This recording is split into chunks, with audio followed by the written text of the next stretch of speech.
Coucou, je fais juste une vidéo assez rapide parce qu'on m'a posé des questions sur les enveloppes que l'on utilise bien sûr énormément quand on fait un junk. Je vais revenir dessus. Donc déjà les enveloppes, oui, servent d'enveloppe, ça évidemment. Elles servent beaucoup de pochettes. Donc on utilise plusieurs sortes d'enveloppes. Les enveloppes de récupération d'abord. Les enveloppes que l'on peut faire soi-même avec la planche. Les enveloppes que l'on peut faire également soi-même avec des gabarits. Donc là, par contre, ce sera des enveloppes beaucoup plus petites. En voici quelques modèles. Voilà. Sinon, évidemment, des enveloppes que l'on achète parce qu'elles sont originales ou je ne sais quelle raison. Donc là, c'est pas pour vous montrer les journaux parce que bon, celui-ci déjà, c'est mon premier et c'est pas une réussite. Donc, par contre, pour les enveloppes, il y a plusieurs modèles, donc c'est pour ça que je vous le montre. Là, donc, ce que je vous disais, sa fonction de passant, ok.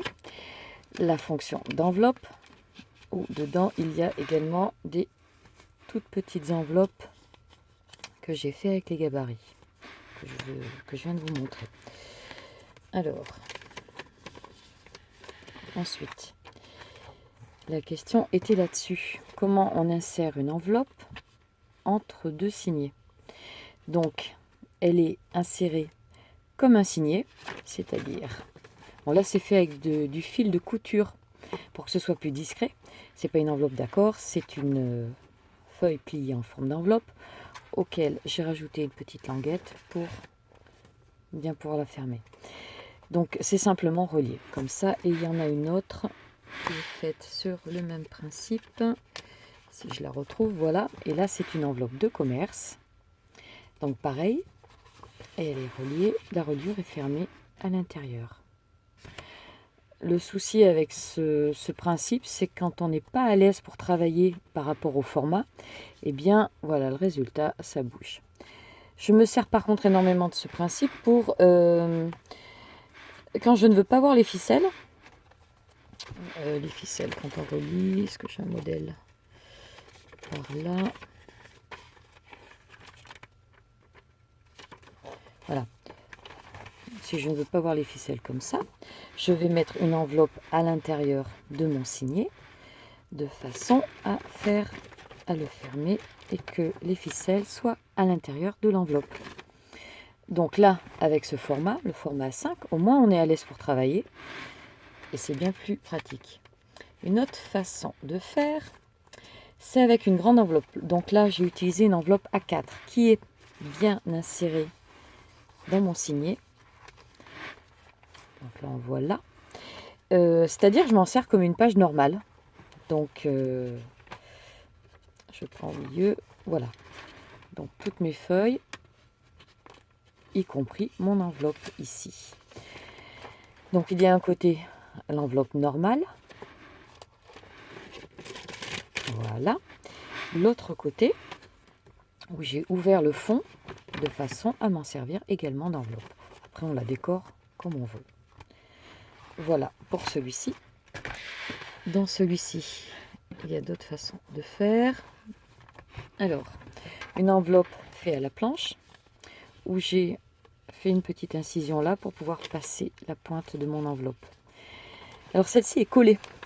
C'est-à-dire, alors là par contre j'utilise un flacon de colle vinylique avec un embout le plus fin possible, de façon à mettre ma colle que sur la tranche, donc sur le bas de l'enveloppe. Le seul truc, donc on tient notre journal bien ouvert, on met notre colle et on tient bien droit de façon à ce que la colle reste sur l'enveloppe, qu'il n'y ait pas trop de colle sur la page ici ou sur celle-ci. J'ai fait le même principe de l'autre côté avec une enveloppe achetée. Voilà. Ça va, mais bon, on voit quand même un peu de colle. C'est pas évident à gérer. Les enveloppes, donc on peut récupérer une enveloppe, par exemple une enveloppe comme ça à fenêtre, la coller sur un côté de page, enfin bon, il y a plein de possibilités. Là, j'ai simplement récupéré la partie fenêtre, donc découpée de façon à ce qu'elle s'insère bien dans ma page, passer au distrait sur les bords. et décorée. Donc voilà, une pochette sympa. Quand on fait des enveloppes à la planche, attention au papier qu'on utilise. Là, j'ai voulu utiliser la page d'un livre ancien. Le problème, c'est qu'il est vraiment très ancien et que le papier est beaucoup plus fin et donc plus fragile. Donc là, c'était bien déchiré. Je l'ai quand même gardé, mais bon, voilà. Il me semble que j'en ai un autre. Voilà. Ici, c'est du papier cuisson. Donc là, il est naturel. J'ai plié mon papier en 3, collé tout le long. Je l'ai fait assez long de façon à ce que j'ai la même chose des deux côtés. Après, on gère comme on veut les dimensions. Si on veut faire vraiment une enveloppe, on va la découper, faire un rabat avec le même papier. Là, j'ai voulu faire différemment. Voilà. Voilà. Je crois que je vous ai tout dit sur les enveloppes. N'hésitez pas, bien sûr, comme d'habitude, si vous avez des questions, j'y répondrai très rapidement. Merci d'avoir regardé. Bye bye.